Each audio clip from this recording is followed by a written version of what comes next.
ಕರ್ನಾಟಕ ಲೋಕಸೇವಾ ಆಯೋಗದ ಪಶುವೈದ್ಯಾಧಿಕಾರಿ ನೇಮಕಾತಿಯಲ್ಲಿ ಅಕ್ರಮ ನಡೆದಿದೆ ಎಂಬ ಆರೋಪ ಖಂಡಿಸಿ ಅಖಿಲ ಭಾರತೀಯ ವಿದ್ಯಾರ್ಥಿ ಪರಿಷತ್ ಅಂದರೆ ಎಬಿವಿಪಿ ಕಾರ್ಯಕರ್ತರು ಪ್ರತಿಭಟನೆ ನಡೆಸಿದ್ದಾರೆ. ಉನ್ನತ ಮಟ್ಟದ ತನಿಖೆ ನಡೆಸಿ ವೈರಲ್ ಆಗಿರುವ ಆಡಿಯೋಗಳ ವೈಜ್ಞಾನಿಕ ಪರಿಶೀಲನೆ ನಡೆಸಬೇಕು ಎಂದು ಆಗ್ರಹಿಸಿದ್ದಾರೆ.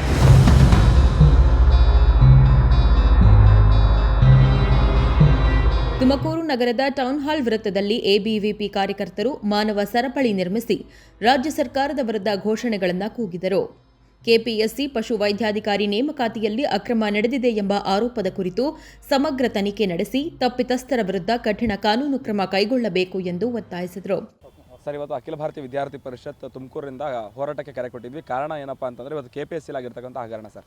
ಇವತ್ತು KPSC ಅಂತಕ್ಕಂಥದ್ದು ಯಾವುದೇ ಸರ್ಕಾರಗಳು ಬಂದರೂ ಕೂಡ ಅಲ್ಲಿ ನಿರಂತರವಾದಂತಹ ಸೀಟ್ಗಳನ್ನು ಮಾರ್ತಕ್ಕಂಥದ್ದು, ಸರ್ಕಾರಿ ಉದ್ಯೋಗಗಳನ್ನು ಮಾರಾಟಕ್ಕೆ ಇಡ್ತಕ್ಕಂಥದ್ದು ನಡ್ಕೊಂಡೇ ಬಂದಿರತಕ್ಕಂಥದ್ದು. ಹಾಗಾಗಿ KPSC ಅಂತಕ್ಕಂಥದ್ದು ಏನು ಸಂಸ್ಥೆ ಇದೆ ಇದನ್ನು ಡಿಸಾಲ್ವ್ ಮಾಡಬೇಕು ಅಂತ ಇವತ್ತು ವಿದ್ಯಾರ್ಥಿಗಳು ಆಗ್ರಹ ಮಾಡ್ತಾ ಇದ್ದೀವಿ. ಇಲ್ಲ ಅಂತಂದರೆ ಇದರಲ್ಲಿ ಯಾರೆಲ್ಲ ಪಾಲುದಾರರಾಗಿದ್ದಾರೆ ಅವರೆಲ್ಲರೂ ಕೂಡ ರಾಜೀನಾಮೆ ಕೊಡಿಸ್ಬೇಕು, ಅವ್ರನ್ನ ಕಾನೂನಿನ ಅಡಿಯಲ್ಲಿ ಅವ್ರಿಗೆ ಶಿಕ್ಷೆಯನ್ನು ಕೊಡಿಸ್ಬೇಕು ಅಂತ ಆಗ್ರಹ ಮಾಡ್ತೇವೆ. ಮಾನ್ಯ ಮುಖ್ಯಮಂತ್ರಿಗಳಿಗೆ ನಾವು ಇವತ್ತು ಆಗ್ರಹ ಮಾಡ್ತಾ ಇದ್ದೇವೆ. ಸ್ವಾಮಿ, ಇವತ್ತು ನೀವು ನವದೆಹಲಿಗೆ ಹೋಗಿ ನಿಮ್ಮ ಕೇಂದ್ರದಲ್ಲಿರ್ತಕ್ಕಂತಹ ನಾಯಕರುಗಳನ್ನು ಮೆಚ್ಚಿಸ್ಲಿಕ್ಕೆ ಹೋಗ್ತಾ ಇದ್ದೀರಾ. ಆದರೆ ಇಲ್ಲಿರ್ತಕ್ಕಂಥ ರಾಜ್ಯದ ವಿದ್ಯಾರ್ಥಿಗಳ ಭವಿಷ್ಯ ಅಂತಕ್ಕಂಥದ್ದು ಬೀದಿಗೆ ಬೀಳ್ತಾ ಇದೆ. ಇವತ್ತು ಸರ್ಕಾರಿ ಉದ್ಯೋಗಗಳು ವಿತ್ ಪ್ರೂಫ್ ರೆಕಾರ್ಡ್ ಇವತ್ತು ಹರಿದಾಡ್ತಾ ಇದೆ, ಆಡಿಯೋ ರೆಕಾರ್ಡ್ ಹರಿದಾಡ್ತಾ ಇದೆ.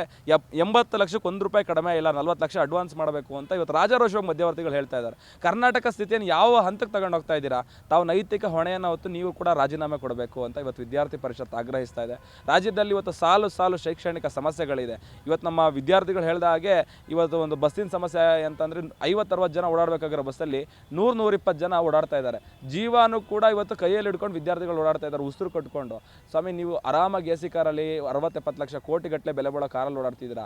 ಬರೀ 40-50 ಲಕ್ಷ ಬೆಲೆ ಬಾಳುವಂಥ ಬಸ್ಸಲ್ಲಿ 100-120 ಜನ ಈ ರಾಜ್ಯದ ಭವಿಷ್ಯ ರೂಪಿಸ್ತಕ್ಕಂಥ ವಿದ್ಯಾರ್ಥಿಗಳು ಓಡಾಡ್ತಿದ್ದಾರೆ. ಹಾಗಾಗಿ ನಾವು ನಿಮಗೆ ಆಗ್ರಹ ಮಾಡ್ತಾ ಇದ್ದೇವೆ, ಬಸ್ಸಿನ ಸಮರ್ಪಕವಾದಂಥ ವ್ಯವಸ್ಥೆಯನ್ನು ಕಲ್ಪಿಸಬೇಕು, ಹಾಸ್ಟೆಲ್ಗಳನ್ನು ಹೆಚ್ಚುವರಿ ಮಾಡಬೇಕು, ಅಲ್ಲಿರ್ತಕ್ಕಂಥ ಮೂಲಭೂತ ಸೌಕರ್ಯಗಳನ್ನು ಹೆಚ್ಚಿಸಬೇಕು. ಆನಂತರವಾಗಿ ಏನು ನೈತಿಕ ಹೊಣೆಯನ್ನು ಹೊತ್ತಿ ತಾವುಗಳು ರಾಜೀನಾಮೆಯನ್ನು ಕೊಡಬೇಕು. ಇಲ್ಲ ಅಂತಂದರೆ ಇಲ್ಲಿರ್ತಕ್ಕಂಥ ಸಂಪೂರ್ಣ ವ್ಯವಸ್ಥೆಯನ್ನು KPSCಯನ್ನು ಒಂದು ಪರಿಶುದ್ಧತೆ ಮಾಡಿ ಅದರ ಪಾವಿತ್ರ್ಯತೆಯನ್ನು ಕಾಪಾಡಬೇಕು ಅಂತ ವಿದ್ಯಾರ್ಥಿ ಪರಿಷತ್ ಆಗ್ರಹ ಮಾಡಿ. ಪ್ರತಿಭಟನೆಯಲ್ಲಿ ಮಾತನಾಡಿದ ಎಬಿವಿಪಿ ಮುಖಂಡರು ವಿದ್ಯಾರ್ಥಿಗಳ ಭವಿಷ್ಯದೊಂದಿಗೆ ಸರ್ಕಾರ ಚೆಲ್ಲಾಟ ಆಡಬಾರದು ಎಂದು ಎಚ್ಚರಿಸಿದರು. ನೇಮಕಾತಿ ಪ್ರಕ್ರಿಯೆಯಲ್ಲಿ ಪಾರದರ್ಶಕತೆ ಕಾಪಾಡುವಲ್ಲಿ ಸರ್ಕಾರ ವಿಫಲವಾಗಿದೆ ಎಂದು ಆರೋಪಿಸಿದ ಅವರು ವೈರಲ್ ಆಗಿರುವ ಆಡಿಯೋಗಳ ವೈಜ್ಞಾನಿಕ ತನಿಖೆ ನಡೆಸುವಂತೆ ಆಗ್ರಹಿಸಿದರು. ಸರ್ ನಮಸ್ತೆ. ಇವತ್ತು ಅಖಿಲ ಭಾರತೀಯ ವಿದ್ಯಾರ್ಥಿ ಪರಿಷತ್ ತುಮಕೂರು ಜಿಲ್ಲಾ ವತಿಯಿಂದ ಇವತ್ತು ಪ್ರತಿಭಟನೆ ಮಾಡಿಸಿದ್ವಿ.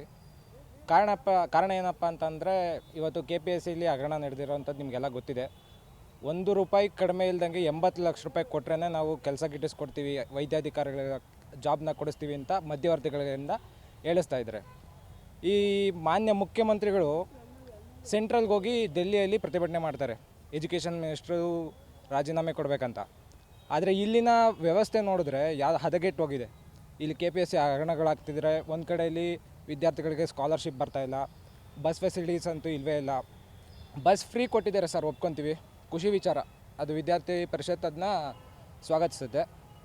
ಆದರೆ ಒಂದು ಕಡೆಯಲ್ಲಿ ವಿದ್ಯಾರ್ಥಿಗಳು ದಿನನಿತ್ಯ ಬೆಳಗ್ಗೆ ಬರಬೇಕಂತಂದರೆ ಸುಮಾರು ಕಂಪ್ಲೇಂಟ್ಗಳು ಹೇಳ್ತಾರೆ. ಸರ್, ಬೆಳಗ್ಗೆ ಬರಲಿಕ್ಕೆ ಟೈಮಿಗೆ ಸರಿಯಾಗಿ ಬಸ್ಗಳು ಬರೋಲ್ಲ, ಬಂದ್ರೂ ತುಂಬ ರಶ್ ಇರುತ್ತೆ, ಹೋಗ್ಲಿಕ್ಕಾಗಲ್ಲ. ಎಷ್ಟೋ ಜನ ನೇತಾಡ್ಕೊಂಡು ಕಾಲೇಜಿಗೆ ತಲುಪುವಂಥ ಪರಿಸ್ಥಿತಿ ಇವತ್ತು ವಿದ್ಯಾರ್ಥಿಗಳಿಗೆ ಬಂದಿದೆ. ಇನ್ನೊಂದು ಕಡೆಯಲ್ಲಿ ಸ್ಕಾಲರ್ಶಿಪ್ಪು ಸರ್ ಹಾಕಿ 1-1.5 ವರ್ಷ ಆದ್ರೂ ಸ್ಕಾಲರ್ಶಿಪ್ ಬಂದಿಲ್ಲ ಸರ್. ಅದೀಗ ಏನಂತ ಅಂದರೆ, ಈಗ ಮುಂಚೆ ಇದ್ದಿದ್ದ ಸರ್ಕಾರ ನಮಗೆ ಅವರು ಸರ್ಕಾರದ ಬಗ್ಗೆ ನಾನು ಮಾತಾಡ್ತಾ ಇಲ್ಲ, ರೈತ ವಿದ್ಯಾನಿಧಿ ಅಂತ ಒಂದು ಸ್ಕೀಮ್ ಇತ್ತು ಸರ್. ರೈತ ವಿದ್ಯಾರ್ಥಿಗಳಿಗೆ ಎಲ್ಲ ರೈತರ ಮಕ್ಕಳಿಗೆ 4,000ದಿಂದ 5,000 ಸ್ಕಾಲರ್ಶಿಪ್ ಕೊಡೋರು. ಈಗ ಅದೇ ಸ್ಕಾಲರ್ಶಿಪ್ನ ನಿಲ್ಲಿಸಿದ್ದಾರೆ ಕೂಡ ಇವರು. ಈಗ ಅದ್ರ ಪರವಾಗಿ ಈಗ ಏನು ಬಸ್ ಫ್ರೀಗಳನ್ನ ಕೊಟ್ಟಿದ್ದಾರೆ, ಅದನ್ನು ಅಲ್ಲಿಗೆ ಬ್ಯಾಲೆನ್ಸ್ ಮಾಡಿದ್ದಾರೆ. ಆದರೆ ಬಸ್ಗಳು ಬರ್ತಾಯಿಲ್ಲ ಸರ್. ದಿನನಿತ್ಯ ಒಂದು ಕಡೆಯಿಂದ ಅಲ್ಲ, ಬೇರೆ ತಾಲೂಕುಗಳಿಂದ ನಮಗೆ ತುಂಬಾ ಕಂಪ್ಲೇಂಟ್ಗಳು ಬಂದಿದೆ ವಿದ್ಯಾರ್ಥಿಗಳಿಂದ. ಇನ್ನು ಏನಪ್ಪ ಅಂದರೆ ಹಾಸ್ಟೆಲ್ ಫೆಸಿಲಿಟೀಸ್ ಅಂತ ನೋಡ್ಕೊಳಕ್ಕೆ ಹೋದರೆ 100 ವಿದ್ಯಾರ್ಥಿಗಳು ಅಪ್ಲೈ ಮಾಡಿದ್ರೆ 60ರಿಂದ 70 ಜನಕ್ಕೆ ಅಂದರೆ ಹಾಸ್ಟೆಲಲ್ಲಿ ಸೀಟ್ಗಳು ಸಿಗುತ್ತೆ. ಹೆಚ್ಚುವರಿ ಹಾಸ್ಟೆಲ್ಗಳನ್ನ ಸ್ಥಾಪನೆ ಮಾಡಬೇಕು.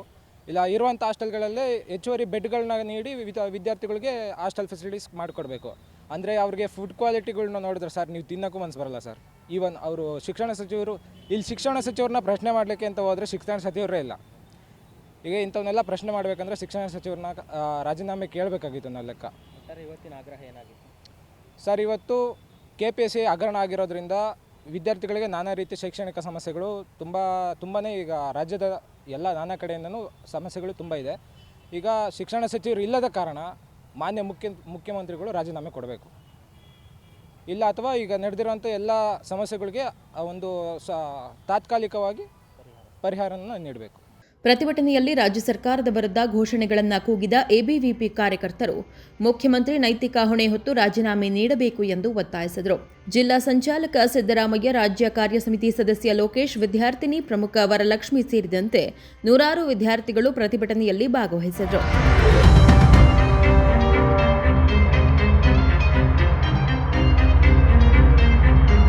ಕೆಪಿಎಸ್ಸಿ ನೇಮಕಾತಿ ಅಕ್ರಮದ ಆರೋಪದ ಕುರಿತು ಉನ್ನತ ಮಟ್ಟದ ತನಿಖೆಗೆ ಆಗ್ರಹಿಸಿ ಎಬಿವಿಪಿ ನಡೆಸಿದ ಈ ಪ್ರತಿಭಟನೆ ಜಿಲ್ಲೆಯಲ್ಲಿ ಗಮನ ಸೆಳೆಯಿತು.